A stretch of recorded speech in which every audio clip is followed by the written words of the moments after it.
But it's like those ICE agents didn't die, unfortunately. So two bloggers who worked for the alt newspaper in Seattle called The Stranger. And The Stranger is what it is. I mean, it's a left-wing rag. They don't really hide that, right? So they're not really journalists, sort of loose. They got fired from The Stranger, I mean, for personal alleged conduct, but they ended up going out and starting, I guess it's a podcast called The Burner. So they were employed by The Stranger not too long ago, still holding themselves up as journalists. So now they do this, I think it's a podcast. I don't know if there's another element to it, but it's called The Burner, and it's become very popular among far left factions. And politicians appear on it. So they very much have aligned themselves with these two former Stranger reporters. Well, here's what they said on their show yesterday. Again, The Burner. It genuinely seems like we shut down deportations this week. No. Oh, okay. Because then they just went to other places. Oh. Insofar as the goal being to shut down the expedited removals at the courthouse, absolutely. Yeah. But it's like those ICE agents didn't die, unfortunately.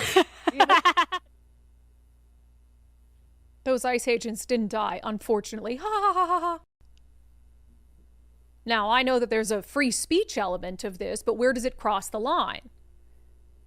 If you're encouraging people to show up and confront ICE, and then you're using your platform to say that you wish ICE agents died, you might still be protected under the First Amendment, but you're a real shitty person.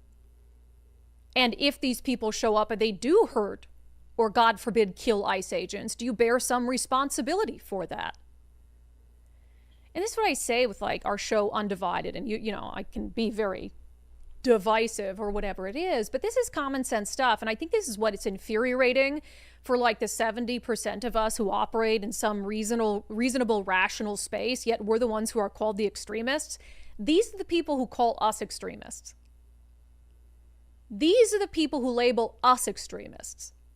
The people who giggle and wish death on ICE agents. The people who brutally assault journalists in the streets. The people who light fires and take over the streets of Seattle and Portland and LA. These are the people who shout at me that I'm a fascist and that I'm a Nazi and that my views aren't in keeping with Seattle views and Seattle values.